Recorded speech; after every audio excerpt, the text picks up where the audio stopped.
people wonder like how did it get like this?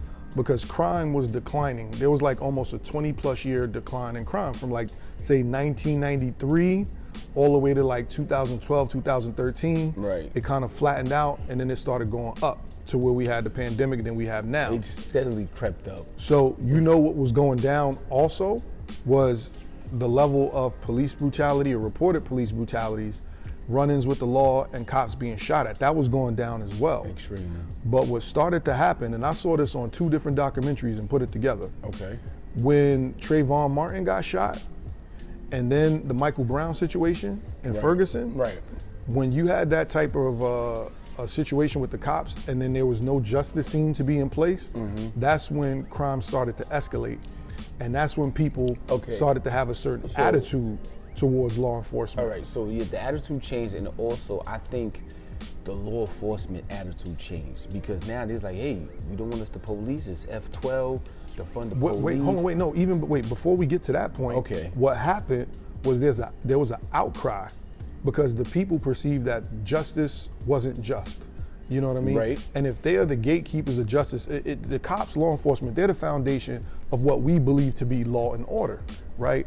And if there's no penalty for those who swear to uphold law and order, and they can just get away with things just to get away with things, then the attitude of those people that's slightly on the edge is, well, if they're gonna get away with that and nothing's gonna happen, well, I might as well go ahead and shoot my shot. I might as well go out there and do my thing. Because if they don't have to abide by the law, neither do I.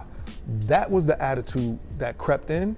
It expanded, exploded, and then it was a backlash, what you was just about to say. Right, so piggybacking off of what you just said, for me, I saw the other side where, because I know people in law enforcement where they was upset with the mayor, with the former mayor, de Blasio, what his stance was, and they just said, you know what?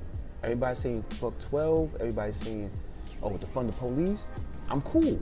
Hands off. I'm all right. I'm gonna let Ray and Pookie gun it out every day on your avenue and bring the white sheets later. Is that a little bit of Joe Rogan quote? Hey, Ray and Pookie? Is that a little bit from the Book of Rogan? The Book of Rogan.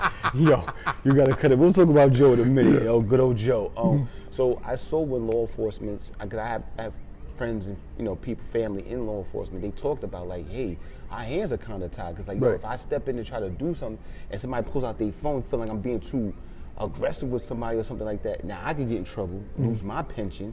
Well, I'm gonna do that. I'm gonna wait till the crime is finished. Right. I'll come bring the white sheets and the yellow tape. Yep. And we'll ask questions later. After the fact. I know nobody ain't gonna say nothing, so we'll let this case go on for years. Yeah, and the thing is, the police, they show up after the fact. Right. Like, because you got to call them for them to be there. They're not a ubiquitous force where they can be everywhere, all places, all times, and they're not actually equipped to handle everything. They're not. Like one of the things that I was thinking about, or even that I was talking about over the summer is, you got 911 when you call the police, you got 411 for information, you got 311 for noise complaints, you need something like 511 for like domestic issues, and maybe 711 for mental health issues. Yes, especially now mental health. Because that situation with the 2 cops that got killed, it all started, the shooter had mental health, a long history of mental health issues combined with the affinity for amassing Call of Duty level weaponry.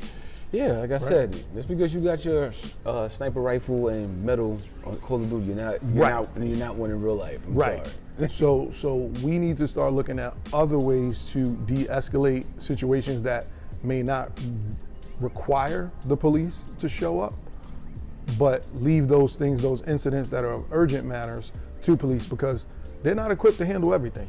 I give them a break on this one. It's like, when you sign up, matter of fact, I think you told me, when you sign up for the police academy, what you do, like 6 months or something like that? It's like six to 8 months. Don't quote me on that. Yeah, 6 to 8 months. I'm not sure. And then you put out there on the street, and there's like 100 different scenarios that you got to face that you're not going to learn in that period of time.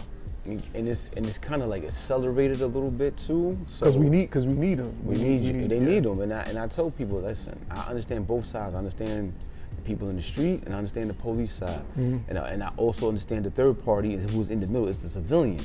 Yeah. But like I tell the civilians, you can't say F12 is defund the police, because now you're sounding like a hypocrite. You're sounding with the criminal, because first thing somebody breaks in your house, your car, who you gonna call?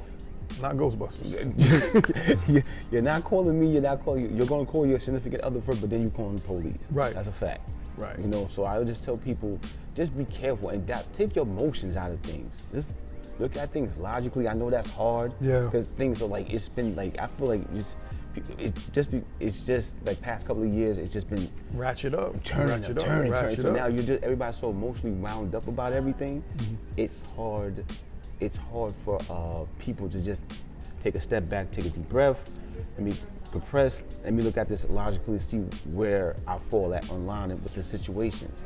Right. I think police is in a tough situation. I also think civilians are in a tough situation because now you're living in a high crime area. You probably know who the shooter is. You probably hang out with The shooter probably live in your building.